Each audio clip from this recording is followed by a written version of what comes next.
দর্শক, বন্যা পরিস্থিতির খবর জানাতে সিলেট থেকে যুক্ত হচ্ছেন আমাদের সহকর্মী আজহার উদ্দিন শিমুল।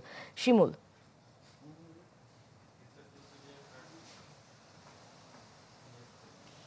রোহি, আসলে সিলেটে গত 2 দিন ধরে কিন্তু কোনো ধরনের বৃষ্টিপাত হচ্ছে না এবং আমাদেরকে আবহাওয়া অফিস জানিয়েছে যে গত 24 ঘন্টায় সিলেটে মাত্র 7 মিলিমিটার বৃষ্টিপাত রেকর্ড করা হয়েছে এবং সিলেটের আসলে যেসব নদ নদী রয়েছে, 2টি নদীর 4টি পয়েন্টের পানি বিপদসীমার উপর দিয়ে বইলেও কিন্তু বৃষ্টি না থাকার কারণে 2টি পয়েন্টের পানি কিন্তু ইতিমধ্যে কমা শুরু করেছে। সুরমা এবং কুশিয়ারার 2টি পয়েন্টের পানি কমছে এবং সিলেটের যেসব নিম্নাঞ্চল রয়েছে 13টি উপজেলা, তার মধ্যে শুধু জকিগঞ্জের কয়েকটি এলাকা শুধু প্লাবিত হওয়ার খবর পাওয়া গেছে। তবে আমরা জেলা প্রশাসনের সাথে আলাপ করেছি, তারা বলেছে যেসব এলাকার প্লাবন এলাকা রয়েছে এবং সেই সব এলাকার মানুষদের তারা আসলে নিরাপদে যাওয়ার জন্য আহ্বান জানিয়েছে।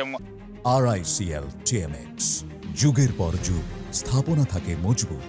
অনেকে কিন্তু আশ্রয়স্থলে আসলে গিয়েছেন এবং সিলেটের বন্যা আসলে নির্ভর করে ভারতের মেঘালয়ের চেরাপুঞ্জির বৃষ্টির উপর এবং ভারতের যে উজানের ঢল রয়েছে সেটার উপর। আসলে সিলেটে গত কয়েকদিন ধরে কিন্তু আসলে বৃষ্টিপাত তেমন না হওয়ার কারণে আবহাওয়া অফিস জানিয়েছে যে আগামী কয়েকদিন হয়তো বৃষ্টি না থাকার কারণে নদ নদীর আসলে পানি কমতেও শুরু করবে। আমরা এই মুহূর্তে রয়েছি সিলেটের যে সুরমা নদী রয়েছে সিলেট পয়েন্টে। এই পয়েন্টে কিন্তু পানি এখনো বিপদসীমার আসলে নিচ দিয়ে বইছে এবং বৃষ্টিপাত না থাকার কারণে আসলে আগামী কয়েকদিনের মধ্যে কিন্তু পানি নামা আসলে শুরু করে দিবে। সিলেটের যেসব অন্যান্য উপজেলা রয়েছে, বিশেষ করে কোম্পানিগঞ্জ, গোয়াইনঘাট, সেই এলাকায় এখন পর্যন্ত নিম্নাঞ্চল প্লাবিত হওয়ার আসলে কোনো খবর আমরা পাইনি। তবে আশা করা যাচ্ছে যে বৃষ্টিপাত না হলে সিলেটে আসলে বন্যা পরিস্থিতি উন্নতির দিকে যাবে বলে আমাদেরকে জানিয়েছে পানি উন্নয়ন বোর্ড। তো রোহি, আমার কাছে এই ছিল সিলেটের আবহাওয়া নিয়ে সবশেষ।